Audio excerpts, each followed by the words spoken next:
In today's video, I'm going to teach you how to import images into Blender as reference objects using two simple methods.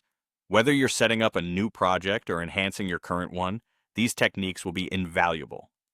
So let's dive right in. First up, let's explore the method using the Add menu.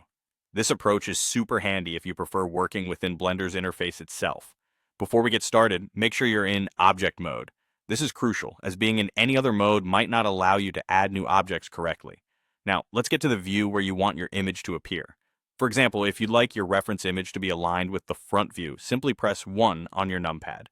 This aligns you perfectly to the front of your scene, which is incredibly useful for precision work. Now that you're in the desired view, it's time to open the Add menu. To do this, press Shift plus A on your keyboard. Once the menu is open, look for the option labeled Image. Hover over it and you'll see a couple of choices. Go ahead and select Reference. This option is perfect for when you want an image just for reference, without making it part of the model itself. After selecting Reference, you'll be prompted to browse through your files.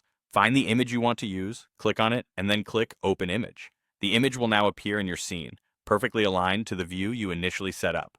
This alignment feature is a great time saver and ensures that the reference is exactly where you want it. Moving on to our second method, drag and drop. This technique is perfect for those who enjoy a more direct approach. Begin by opening your file browser and locating the image file you wish to import. Simply click and hold the file, then drag it over to the Blender 3D viewport. Once you release the mouse button, Blender will automatically import the image as a reference object. This method is not only quick, but also keeps you more focused on the creative side of your project, since you're not navigating through extra menus or settings.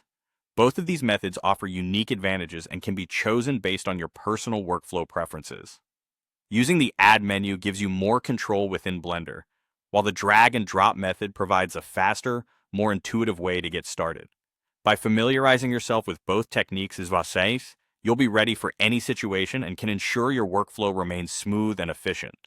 Thanks for watching, and I hope these methods enhance your next Blender project. Don't forget to like and subscribe for more tutorials like this one.